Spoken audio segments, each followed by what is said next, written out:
List आहे. धन्यवाद.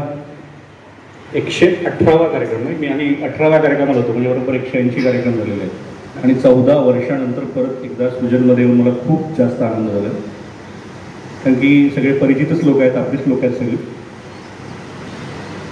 हा प्रवास सांगण्याआधी मी या क्षेत्रात जो आलो आहे कलावंत म्हणून, सेलिब्रिटीशी माझा तसा व्यावसायिक संबंध फार जास्त आलेला आहे.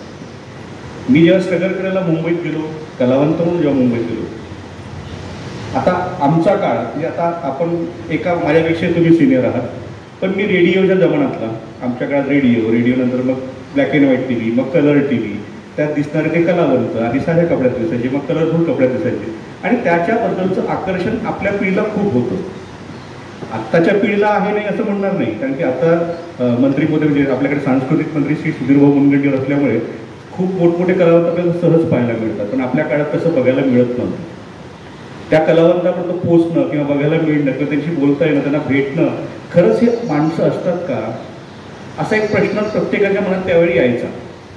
किंवा हे खात असतील का, हे काय जेवत असतील, हे कपडे घालत असतील का, म्हणजे एक असतं ना की अंधश्रद्धा असायची कलावंताबाबतीत, काय असायची का, खरंच त्यांना भेटता येईल का, बोलता येईल का.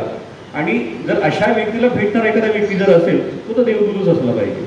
आता आपल्याकडे चंदू पाठक सर आहेत, अमिताभ बच्चनशी डायरेक्ट संबंध आहे आणि चंदू पाठकाबद्दलची म्हणजे अमिताभ बच्चन हे देव सगळ्यांसाठी आणि चंदू पाठक देवदूत असल्यानेच झाले आहेत. तर ही स्थिती आमच्यासारख्या लोकांची झाली होती. जेव्हा मी मुंबईत गेलो तेव्हा लोकांना, बऱ्याच लोकांना, जेव्हा इथे सेलिब्रिटी म्हणजे मी लहान असताना, म्हणजे मी लहान म्हणजे 14, 15, 16, 17 वर्षापासून असताना मी जयंत मामेडवार सरांना पाहिलं नाही.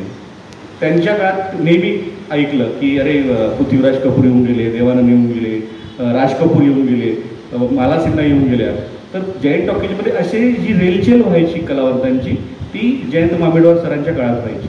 मग मामेडवार सर गेले त्यानंतर मधला एक काळ असा होता की सेलिब्रिटीजसाठी एक कोणतरी दुवा असायला लागला. श्रीपाद जोशी गंमत तिला नेहमी मला म्हणतात की मुंबई आणि चंद्रपूरचा दुवा म्हणजे कोण, तर सुशील, असं म्हणून ते नेहमी मला गमतीने म्हणत असतात.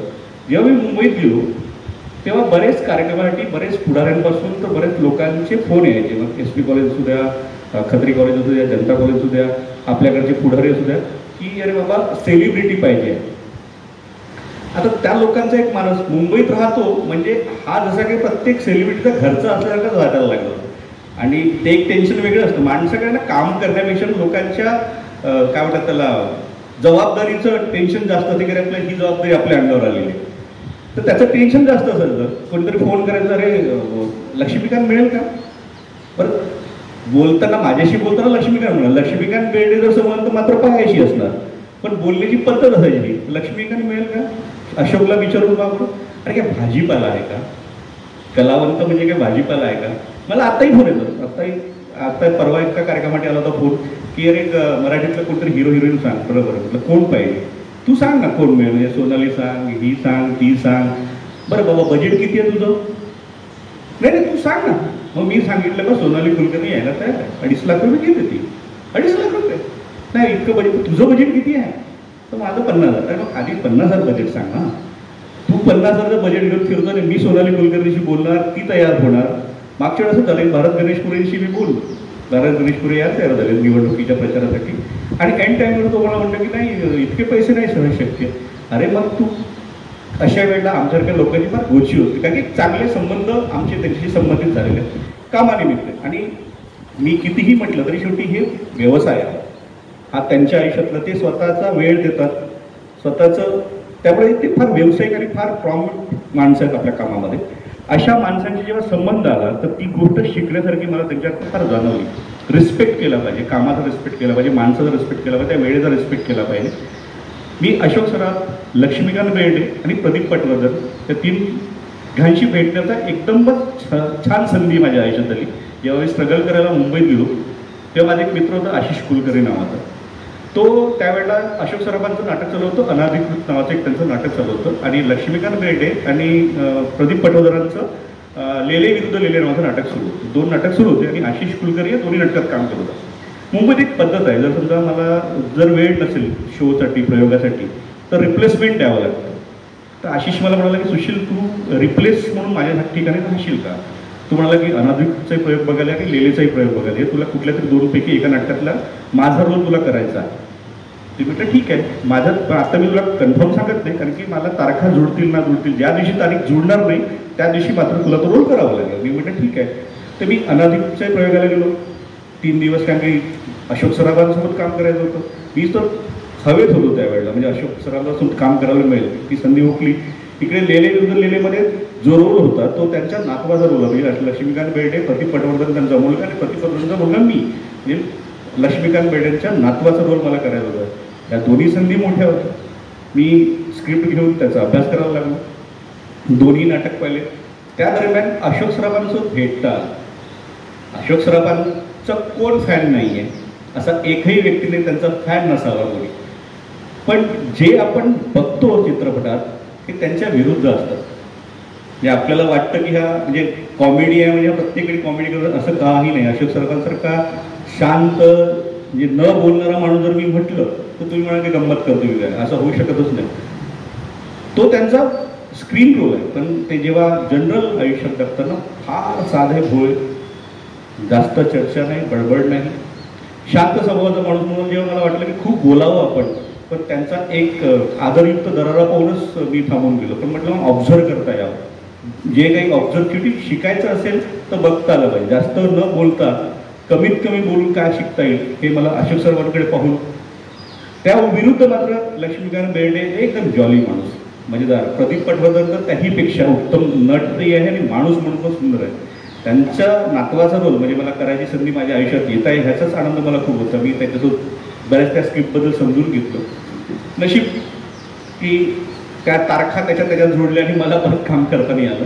आशिषनी पण मात्र त्या निमित्ताने का असे ना प्रदीप पटवर्धन, लक्ष्मीकांत बेर्डे आणि अशोक सराफांशी फार जवळून बसता आलं. 3 दिवस त्यांच्यासोबत घालवता आले, स्क्रिप्टवर चर्चा करता आली, काय करायचं आहे काय नाही. तू काळजी करू नको, तुझे फक्त संवाद पाठ करून ठेव, तू एंट्री घेतल्यापासून आम्ही तुला सांभाळून घेऊ, कारण की तू नवखा राहणार आहे, नेहमीचा रोल करणारा माणूस नसणार आहे, त्याच्यामुळे तू काही काळजी करू नका. हा विश्वास एका नवीन कलावंताला, तोही चंद्रपूरहून आलेला, मुंबईत रस्ते माहीत नाही आहे आणि आपण एकदम मोठ्या माणसांशी गाठ भेटते आणि त्यांचं काम करण्याची संधी जेव्हा आपल्या ताब्यात येते तेव्हा ती जबाबदारी खूप मोठी होती.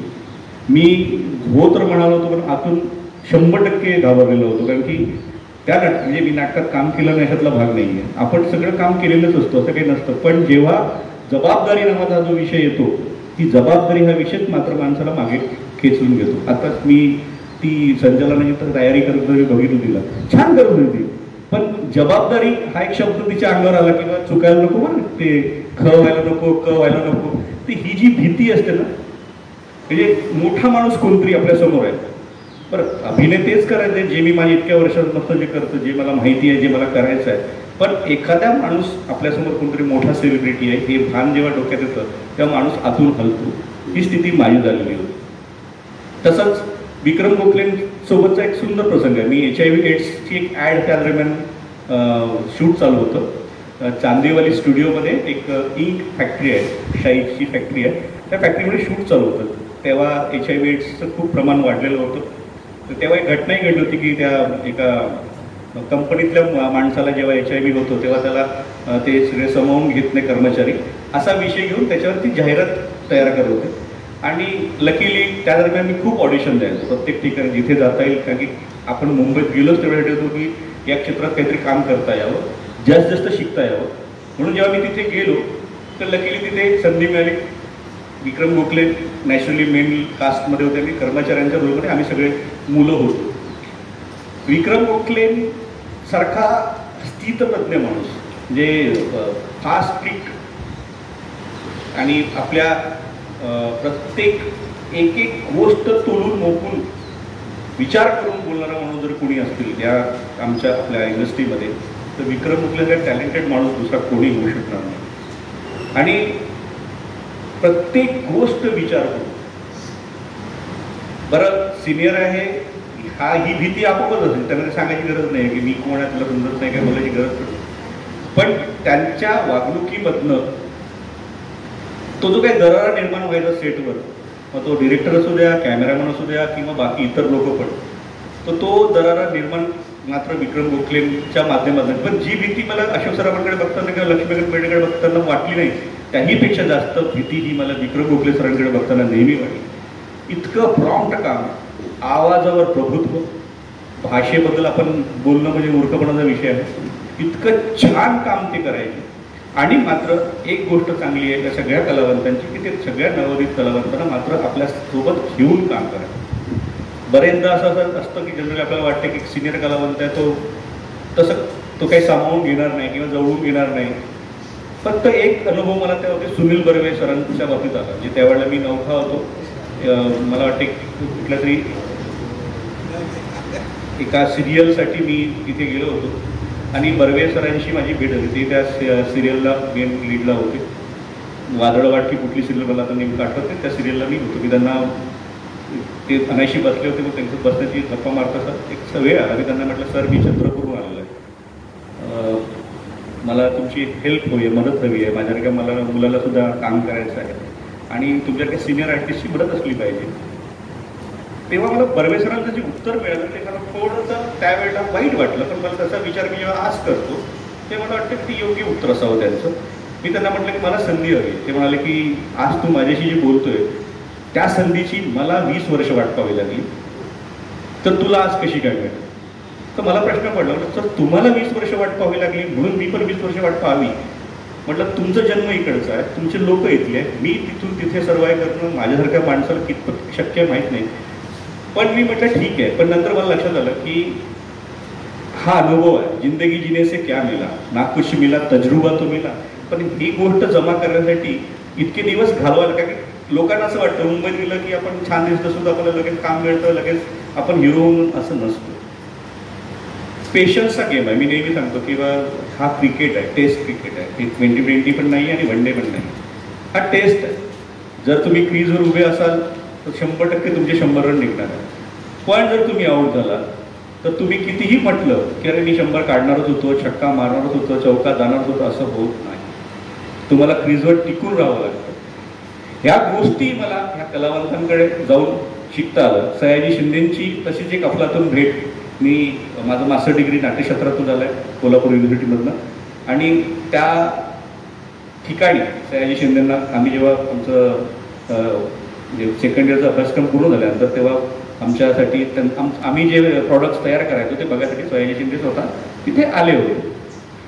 त्यानिमित्तानं का असं ना एक आमची बैठक. सयाजी शिंदेसारखं प्रचंड कविताचं ज्ञान, कवितांचं महत्त्व अभिनय करताना किती महत्त्वाचं आहे, कविता किती महत्त्वाच्या आहे, कविता पाठ असणं किती जास्त गरजेचं आहे, कवितांमुळे आपण किती समृद्ध होऊ शकतो. म्हणजे आता श्रीपाद जोशी सरांकडनं तर आम्ही लहान असल्यापासून शिकतच होतो, बघत होतो. सरांच्या कविता आम्हाला खूप आवडायच्या. पण पहिल्यांदा कवितेबद्दल इतकं भरभरून बोलणारा माणूस मी सयाजी शिंदेकडे बघितला तर आपली त्यांच्याकडे बघण्याचा दृष्टिकोन वेगळा, विलनिश काम करणारा किंवा एक ग्रे शेडचा व्यक्ती म्हणून त्यांच्याकडे जनरली बघितलं जातं. पण उत्तम काम करणारा नाटक, अभ्यास, कविता याच्यावर फार प्रगल्भ